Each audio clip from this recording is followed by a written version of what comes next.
So in this lesson, we're going to be working with simplifying our radicals.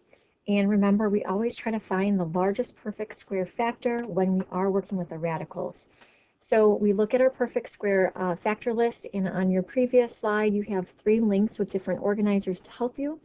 And our largest perfect square factor of 72 is 36. So I can write this as the square root of 36. And 36 times 2 gives us 72. So if 36 is our perfect square factor, that's like saying, hey, you have a square with an area of 36. What's its side length? Its side length is 6. So we've got 6 times the square root of 2, and that would be our simplified radical form.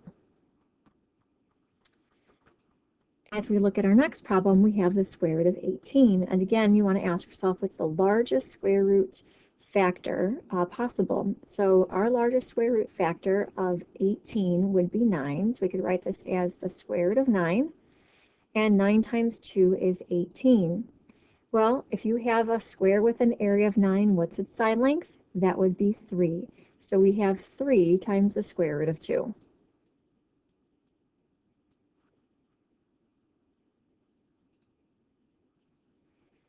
Now, reviewing what we've done before with your Pythagorean theorem, remember the sum of the 2 legs squared is equal to the hypotenuse squared, and hypotenuse here is unknown. So that could be your x, maybe you're calling it c, that's your variable. So our 2 legs here we can see happen to be the same, so this is an isosceles right triangle. So we're thinking about 3 square root of 2 squared, that's 1 leg, plus the other leg, 3 square root of 2 squared. And that equals our hypotenuse squared. I'll call that x. And so we're going to simplify our equation and undo it to solve for x. Now remember, when you have something squared, that really means you have 2 sets of the interior, right? So we've talked about this a couple of different ways. We could think of this as 3 squared times the square root of 2 squared. And that would also repeat over here as well. Well, we know 3 squared is 9, and if you're squaring a square root, they undo each other and you're left with 2. So what's 9 times 2? That's 18. Okay, so let me jump down here. So the quantity 3 squared of 2 squared, that's 18. And again, it happened to repeat here as well. So we've got 18 plus 18 equals x squared. Well, 2 sets of 18 together gives us what total? That's 36. And so now we have 36 equals x squared. How do you undo something that's squared? You take the square root. So we're going to square root each side. So again, technically that's your absolute value of x, measuring the distance from 0. And do we have a perfect square factor of 36? Well, 36 is a perfect square. If the area was 36, side length is 6. Now the absolute value technically measures the distance to the left and right of 0. Because this is a length, we have to use the positive value. So we know the length of our hypotenuse would have to be 6. So x has to be 6. Here we want to simplify this expression, and we've got the square root of 3 times the square root of 3. This could also be written as the square root of 3 squared. Well, what's happening here? You're squaring a square root, they undo each other, so you're left with just 3. Another way you could have thought about this is we have the 2 radicals being multiplied, you can condense it to 1. So if you have the square root of 3 times 3, that's the square root of 9, and 9 is a perfect square factor, which simplifies again to 3. So either way that you approach the problem, you'll still end up with the same result of 3. Here we have 2 times the square root of 6 squared. Again, this squaring, it says that you're applying it to each part of the interior, so we could write them twice, or we could just write them separately, showing that you have 2 of each element. So 2 squared, 2 times 2 is 4, and notice you are squaring a square root. They undo each other, and you're left with 6. Well, what do we know? 4 times 6, that's going to be 24.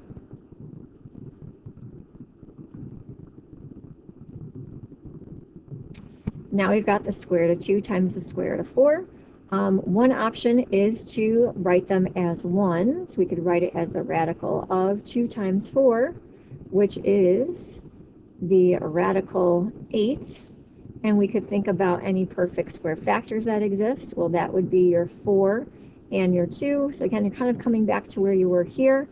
This is a perfect square for 4, and so what's your result? It's 2, and you have your radical 2.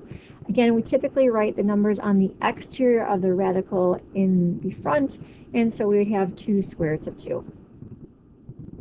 If you notice right away, you had your perfect square of 4, you could have immediately went to your 2 square roots of 2 as opposed to writing it as 1. But you can see you would end up with the same simplified result.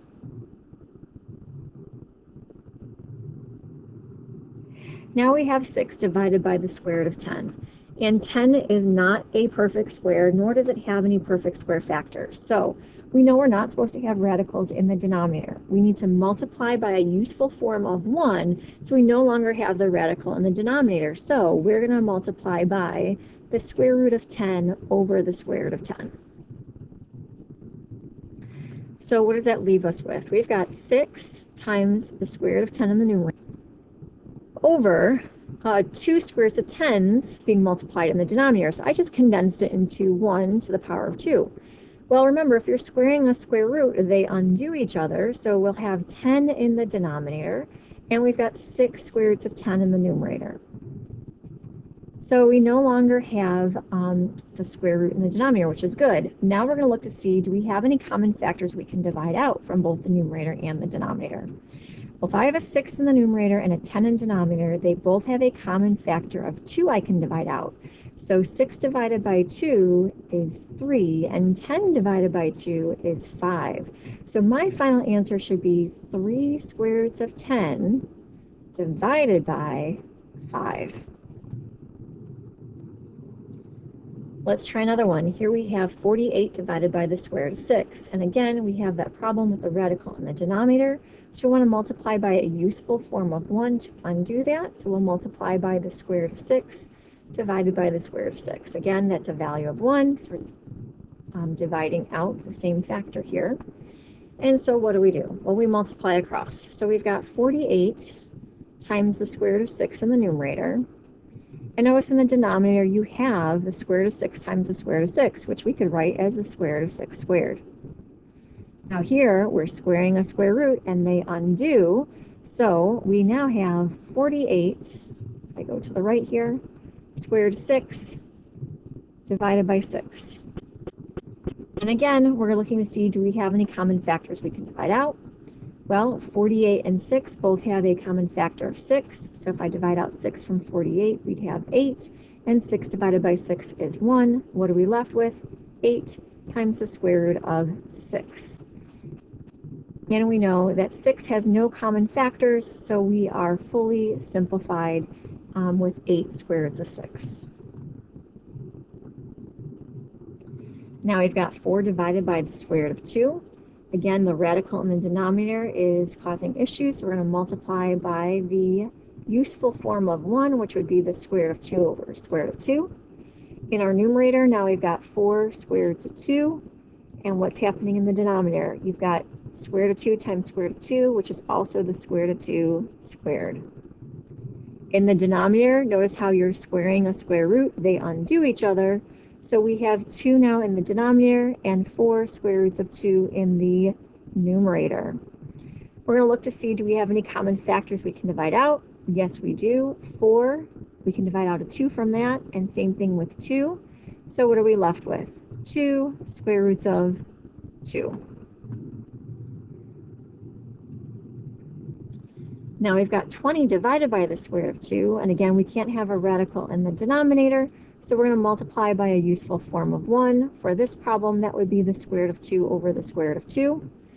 So we have 20 square roots of 2 divided by the square root of 2 times the square root of 2, which is also the square root of 2 squared. Well, our numerator is not changing. That's still 20 square roots of 2.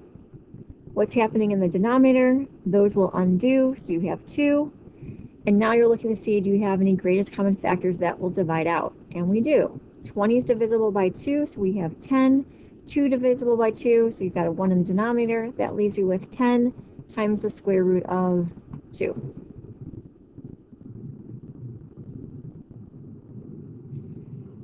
We've got 500 divided by the square root of 5.